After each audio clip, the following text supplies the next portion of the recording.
Merry Christmas.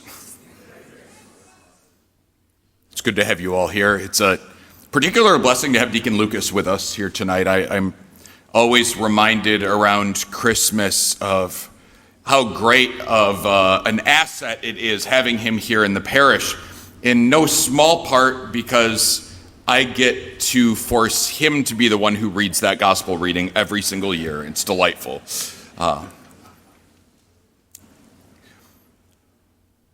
And yet Mother Church gives us that reading for a reason. That I find that the more you dig into that laundry list of Old Testament names, the more we come to appreciate just how distinguished and yet colorful Jesus' own lineage was.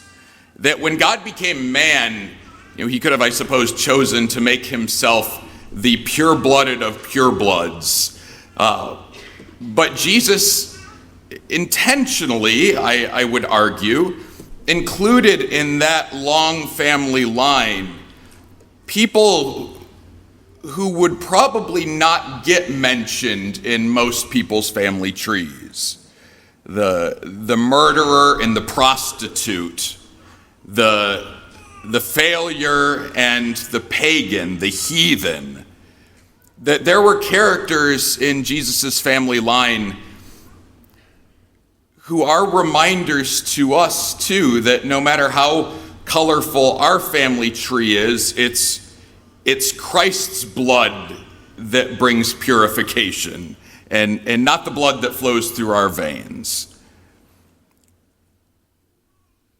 The celebration of Christmas is a celebration that encompasses a lot of different emotions for us. And a lot of those emotions inevitably over time have gotten conveyed in any number of Christmas hymns, as people have attempted to put into words their own feelings of what it is that this season means. And there are some beautiful and some very powerful hymns. Joy to the World, I think, powerfully expresses the happiness of this day. Oh, Holy Night, if it catches me in the wrong moment, can bring tears to my eyes. Silent Night, I've preached a whole homily on that one before. But tonight, and I promise I don't just do this as an airing of grievances, because this is Christmas we celebrate and not Festivus. But I want to talk about two of my least favorite Christmas hymns of all time, because they have not gotten much of a spotlight before. The first one is a recent one and a lovely tune called Mary, Did You Know? And for those who are keeping score at home, the way that the song is written, it seems like these would be deep philosophical or theological questions, that these would be great mysteries that the author of the song is expressing, wondering if the Blessed Mother, as she gives birth to the Messiah, wondering what she might have known about him, except for the fact that as Catholics, we have answers to all of the questions in the song, and the answers are as follows. No, yes, yes, you're a heretic. No, no, yes, yes, yes, yes, yes, yes, yes. So if you ever hear that song again, feel welcome to take that with you and make sure that those line up right. But those are all of the answers. You never need to hear the song again. I apologize if that was your favorite and I just broke your heart. I didn't mean to burst your bubble.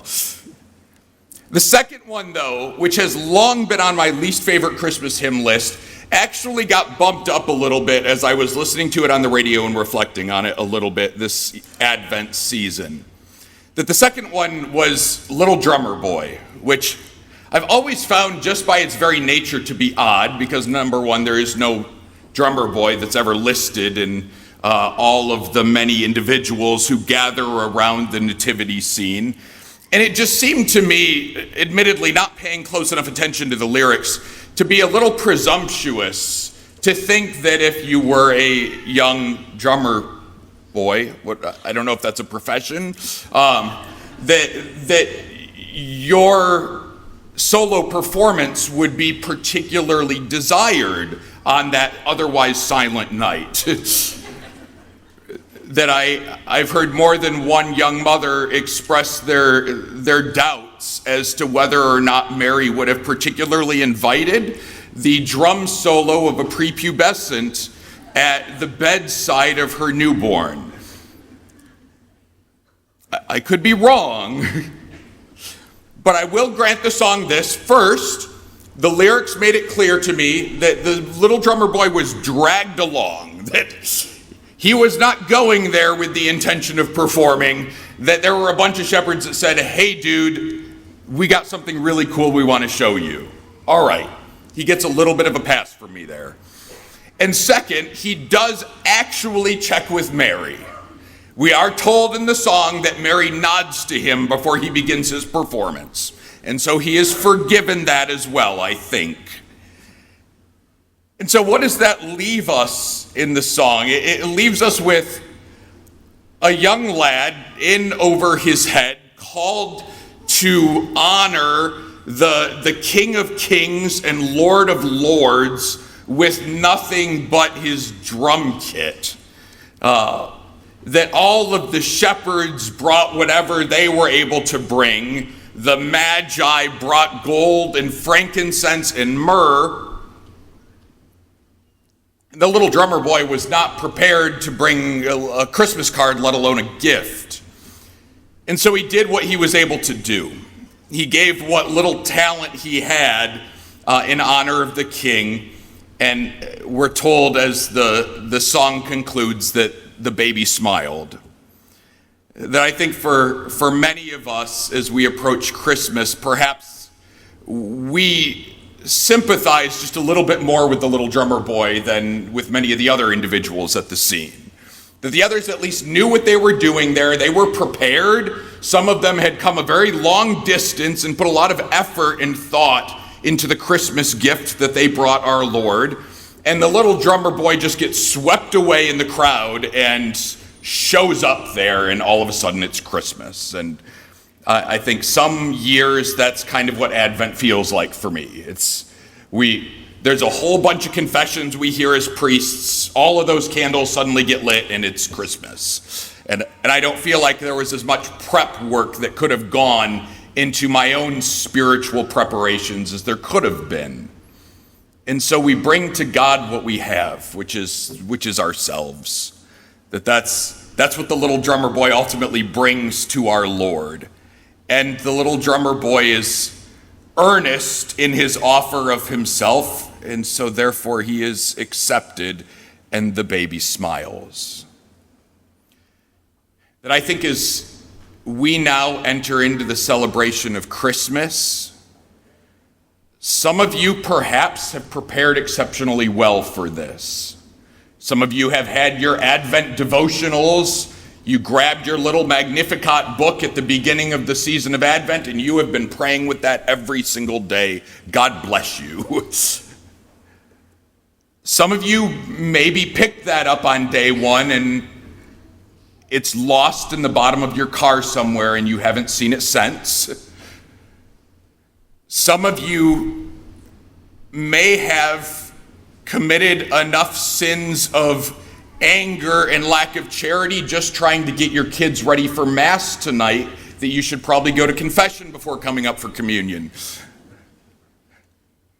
Everybody approaches the Christmas day and the Christmas season in a very different place. And I think the little drummer boy is a reminder to us that sometimes that's okay too. We do what we can do. We prepare what we're able to prepare, but God himself is here to meet us whether we feel ready for that or not. That I heard somebody say the other day, they always feel like they get through the Advent season and all of the parish Christmas parties and all of the family get-togethers like officially burnt out on Christmas by the time Christmas comes around. And that they feel like they don't even have the energy to reach out to and take hold of the Christmas season anymore. And they paused for a moment and they said, but I guess that's kind of actually what Christmas means, is that the God of the universe came down and he reached out to us because he knew we couldn't reach out to him. That's what the infant in the manger does, that he is God become man, that he enters into our mess because he knew we couldn't enter into his perfection, that God very intentionally bridged that chasm himself and entered into our lives when we needed him the most. And so whether you approach this manger as feeling on the top of your world, as a king among kings, as the master of your domain, as somebody that they're making videos about, or if you feel like you're crash landing at the end of this Advent season and you're very happy to see all the family members arrive, but you're going to be just a little happy to see them all go too. That's the celebration of Christmas also. That there is something profoundly honest in that. That God doesn't wait for us to be all pieced together and perfectly presentable for him. Because if God waited for that day may well never come. That's kind of the world in which we live. That God enters into the mess with us to help us take that mess and make sense of it, to make something beautiful out of the chaos. That's what Jesus did 2,000 years and change ago, and that's what he intends to do this very night too. And so as we gather here on this celebration of Christmas, we rejoice in the words of those many songs that have tried to express the nature of this day. We sing joy to the world. We proclaim, O holy night. But maybe we don't forget about the little drummer boy too. Maybe his gift was not the ideal gift for a newborn baby. Maybe he got swept up in the crowd and just found himself there unprepared. But that's okay, because the celebration of Christmas isn't about his gifts to the infant king. It's about the infant king's gift to him. And we know that if we bring even our empty hands to Christ earnestly, that the baby Jesus looks out upon each one of us and smiles too.